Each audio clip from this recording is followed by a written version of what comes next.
بسم اللہ الرحمن الرحیم۔ ایک تو یہ ہے کہ رسول اللہ صلی اللہ علیہ وسلم کا فرمان کہ جو انسان جان بوجھ کر نماز چھوڑ دیتا ہے اسلام میں اس کا کوئی حصہ نہیں ہے۔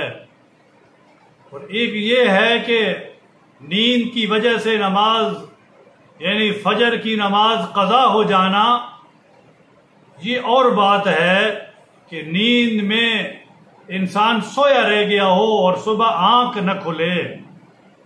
خیبر کے موقع پر خیبر کے واپسی کے ایام میں ایک رات آپ صلی اللہ علیہ وسلم کو نیند آ گئی، اس لیے ساتھیوں کو ٹھہر جانے کا حکم دیا تاکہ سارے آرام کر لیں۔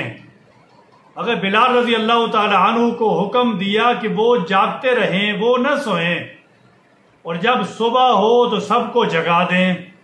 صبح صادق سے تھوڑی دیر پہلے اتفاق ایسا ہوا کہ حضرت بلال رضی اللہ تعالی عنہ تہجد کی نماز پڑھ کر آرام کر لینے کی غرض سے ایک جگہ یعنی تکیہ لگا کر بیٹھ گئے، اور یعنی سفر کا موقع اور پھر تمام رات جاگتے رہنا تو یہ تو بڑا مشکل ہوتا ہے۔ تو انہیں فوراً یعنی اسی وقت نیند آ گئی اور وہ سو گئے، یہاں تک کہ دن نکل آیا اور کسی کو خبر نہ ہو سکی۔ اتنے میں جناب رسول اکرم صلی اللہ علیہ وسلم بھی جاگ اٹھے۔ آپ جیسے جاگے اور دیکھا کہ سورج نکلا ہوا ہے تو آپ صلی اللہ علیہ وسلم نے سب کو جگایا اور بلال رضی اللہ تعالی عنہ سے ان کی غفلت کا یعنی جواب طلب کیا، پوچھا کہ بلال یہ کیا ہوا، یہ کیا کیا، کیسے ہو گیا؟ تو انہوں نے صحیح اپنا حال بیان کر دیا۔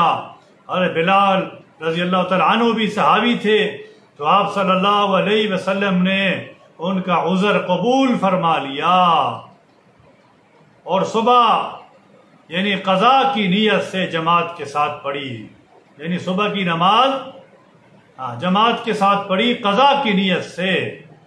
حضرت بلال رضی اللہ تعالی عنہ بھی آخر صحابی تھے، انسان تھے، تو نیند آ سکتی ہے، لیکن جان بوجھ کر نماز چھوڑ دینا یہ اللہ کے رسول صلی اللہ علیہ وسلم کا سخت فرمان ہے کہ اس شخص کا اسلام میں کوئی حصہ نہیں ہے جو جان بوجھ کر نماز چھوڑ دے۔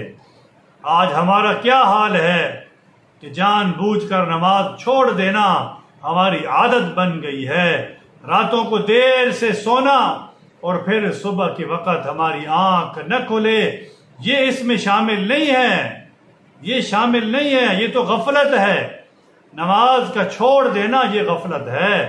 اللہ تبارک و تعالی ہمیں نماز کا اہتمام کرنے کی توفیق عطا فرمائے۔